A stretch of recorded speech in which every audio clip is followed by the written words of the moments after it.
Coach Grubb. We're going to have him make an opening statement, and then we'll go ahead and take some questions. So, Coach, whenever you're ready. Yeah. Morning, everybody. How we doing? Good. Good? You already got your hand up? Are you waiting? Yeah, we had a great spring. I think, for us, you're looking obviously for development of young players to get a lot of reps, and that certainly wasn't any different for this spring here at Alabama. And I thought we did a good job getting those guys incorporated both through necessity and opportunity. I thought the guys, we pushed them, worked on some new things and some new parts of the offense, some wrinkles that we're trying to get in, which you do every spring. And I thought for us, the development of that and some of the parts of the system that we're working on, I thought were a huge part of that. And I thought the guys just right away, just their response and commitment is really what you think about when you come to Alabama. It's just you're in a town and a place where this is all that matters, and you love it. And that was their commitment level, and I felt like that was something we were able to build off of every day, is just how the guys would show up and work and be excited about the next day of practice. So love that part of it. I will open it up from there. Thanks, Coach. Yep. Front right here today. Yeah, somewhat obligatory question. Tell us about the progress you saw from the quarterbacks and where that battle stands. No questions on the quarterbacks today.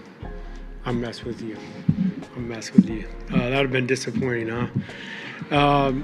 I was super happy with all three of them. I mean, I think that, from a competitive standpoint, that's the first thing you want to see is do all three guys have the competitive stamina to play the position? Because if you're not ready for that type of scrutiny and that type of just the competition level that you need to have and the mindset that you need to have as a quarterback to play at any level, much less in the SEC here at Alabama, I think that those guys showed that competitive stamina every day. And as far as development, I thought all three of them have, different strengths and weaknesses that we were working on, trying to celebrate the strengths and really work on some of the weaknesses. And obviously you have a wide range there from a first-year player in Keelan to a guy like Ty that's been around the block and kind of middle of the road as far as experience is Austin. So I thought from those parameters, how the guys got together and worked together on building their own game, I thought was really impressive, and for us, I thought that was the starting point, is just how do you get each guy to grow in their each individual spots, and they did a good job with it. Go to front left here, Chase. You guys carried three quarterbacks in the spring, scholarship-wise anyway. Traditionally, obviously, college coaches used to like to carry four, but with the transfer portal making it hard to hang on to a fourth, is three quarterbacks kind of the new number to carry? I think that's probably fair. I would never say no, like we're never going to have a fourth scholarship quarterback. I think every year presents potentially differently as far as where you have guys staggered in their classes and things like that. So you never want to say you can't add a fourth guy, especially if it's a unique situation. But for us, I think, the timing and where those guys are at developmentally, you're in a pretty good spot. Being on the left side of the back row at Katie. You talked about some young guys getting reps out of necessity and opportunity. Just what did you learn about the offensive line this spring with some of the injuries you've had, some young guys getting more reps? Yeah.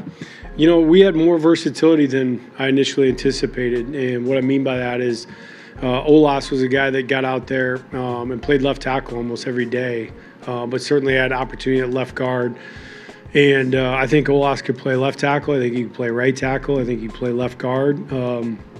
So you see a guy like that is cleanly able to function from the outside to the inside, and you're really happy about the versatility you can get there. So he's one guy that stood out. I thought Cam and Gino were guys that really stood out as far as they could play left guard and right guard, and then Gino could play left, right, or center.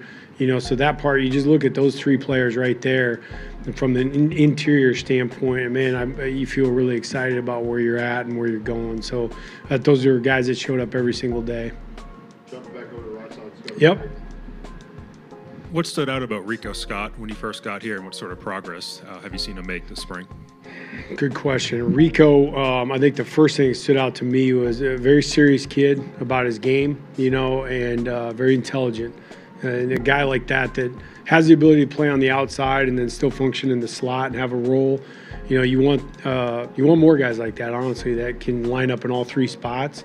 And we've always had a few guys like that everywhere I've been that are able to, you can get into different spots. Is one of the things I've always thought that we did a good job with our offense as far as moving people around, so people can't just get, hey, this is where Ryan Williams is every single play. This is where Rico's at. And so for Rico to be able to create that versatility and position flex, I thought was really big for him.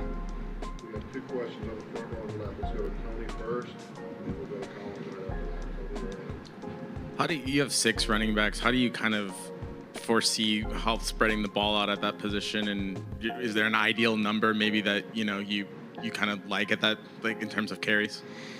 Well, I think last year's squad would probably tell you 6 ain't enough. It's running back's a tough position, and that's a physical position to have to play every day. So I think the development of that spot, even when you feel really good about maybe your top 3 to 4 guys, you still know like there's a opportunity for the 5th guy. And so I think developing the guys behind those top 3 or 4 is critical. I feel really happy to where we're at. I think obviously, Jam is the elder statesman in the room and certainly has the most experience. And I thought it was really good for me to see Jam the last couple of scrimmages when we were live. It was the first time I'd seen him out there breaking tackles and, just kind of showcasing some of the things that he can do. He's an extremely bright player, understands pass protection very well. And then obviously Rich is a guy that's played some ball here as well, and different skill set, a little more of just the straight line physical runner. But I was surprised, honestly, when Coach G talked to me about Rich, how much, kind of pass protection was an issue as far as last year for him, just understanding schematically what was going on. I think Rich put in a lot of time and really improved himself as a pass protector, because it surprised me, honestly, that when he said that, it kind of caught me off guard. I was like, wow, I feel like Rich has done a good job of being dialed. And then Daniel Hill, I thought, was one of the guys that maybe stood out as much as anybody this spring. I thought he really did a nice job. Physical runner, very nimble for how big he is, can stick his foot in the ground and get vertical. Excellent pass catcher out of the backfield, showed a lot of toughness throughout spring. And I thought he really showed up quite a bit and improved as much as anybody out there. Hey, Ryan, you mentioned the offensive line previously, but wondering what development you've seen out of the Arkell and Nungwam, the Ball State transfer, kind of the progress that he's made over the course of this spring. Yeah, I thought Arkell, really did a nice job, worked a lot. He worked both sides, right, and left tackle, and I think that was probably new to him. He is young to the game of football in general. So I think, as far as a project-type player, that would certainly be kind of fit the mold for where he's at. His commitment level is off the charts. He stays after every practice and, tries to work drills. And just really, I think for him right now as a developmental player, he is just trying to get his skill set where it needs to be so that he can compete consistently. What do you think of how Jay Lindsey over here? There you are. Yep. What do you think of how Jay Lindsey stepped up, sort of in the absence of other scholarship tight ends? When you say others, you mean all. Yeah, he did a good job. It was great.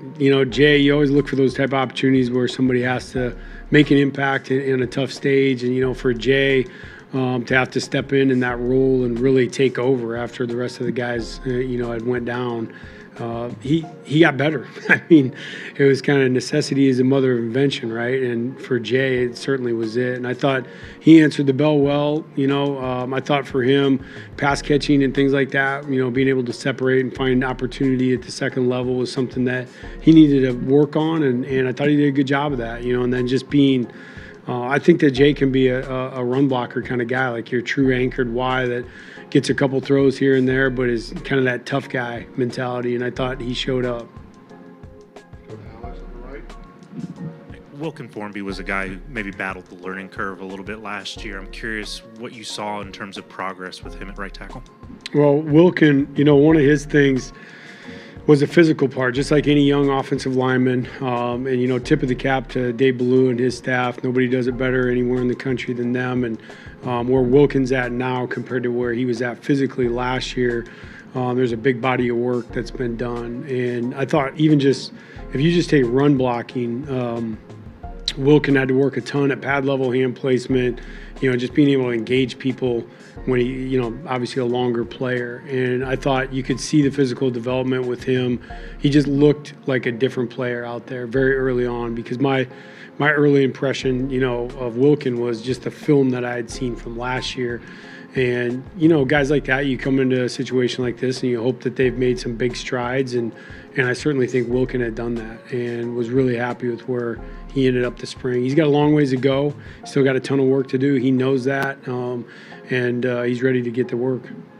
Right across the aisle, put this up on YouTube. Hey, Coach, what did you find yourself spending the most time on in regards to installing your offense this spring while also integrating it with what Coach Sheridan and Coach DeBoer had already built previously? Quarterbacks, mainly quarterbacks. And I think I mean that in a good sense, in that, the investment with those three guys, what you wanted to see was who are the guys that were going to be able to take in a game plan and function correctly. And so for us, schematically, some of the things that we did and some of the things that were going to be required of the quarterback this year was a lot. And some of the nuances that go with that take a lot of work. And luckily for us, we got a great situation, honestly. Like Nick and I have always worked well together, and being in the room together and being able to coach those guys, and then having the freedom when we feel good about the message that's being sent, that it's everybody's hearing and getting the same feedback is encouraging. And that's a part I felt like, we really pushed that room a lot this spring. And, I know everybody wants to know about that position and where things are at. And I would say this, at the end of the day, if we're playing a football game tomorrow, Ty Simpson would start, and he earned that. Okay, and I know that's the line everybody's looking for, but that is what he earned. Austin Mack made huge strides. Also, available reps were the same, and he did a really good job. He came out and developed, just was some of the nuances and take care of the football and things like that. Thought Ty showed out a little bit better. And then, honestly, Keelan exceeded my expectations. I think for a young man his age, he never gave into that opportunity. We challenged him with that. Don't give into, I'm a freshman and this and that. And he didn't. He reminds me, I say this all the time to him, and I mean it as the biggest compliment. He reminds me so much of Michael Penix, just in his demeanor. He has such a calm demeanor. Sometimes, you need to find the other edge of that and put a little bit of rush on it. But he did a great job, and he had a couple days at the end that, he wished he'd played a little bit better. But, man, I thought he made huge strides. Those guys all, Nick did a great job of managing the number of reps for guys, trying to keep the opportunity very equal. And by no means does that mean that we're playing a game tomorrow, and I think there's still a lot of work to be done. I think the message really is that, we got to be even better. And the guys, I know that they'll take that the right way and they understand those things, but essentially, we're not going to be satisfied with the quarterback room until it's how it's supposed to be. And it wasn't perfect this spring, but I thought we were trending the right way the entire time. And so the competitive spirit and the acknowledgement of each other as a competitor in that room was very mature, honestly, and it could have been very different than that. So I'm blessed to work with those guys every day. I'm fired up. We got three really, really good quarterbacks. Thank you, Coach. Appreciate it. You bet. You guys were all looking for that one, I know. I had to hold it at the end. Thank you.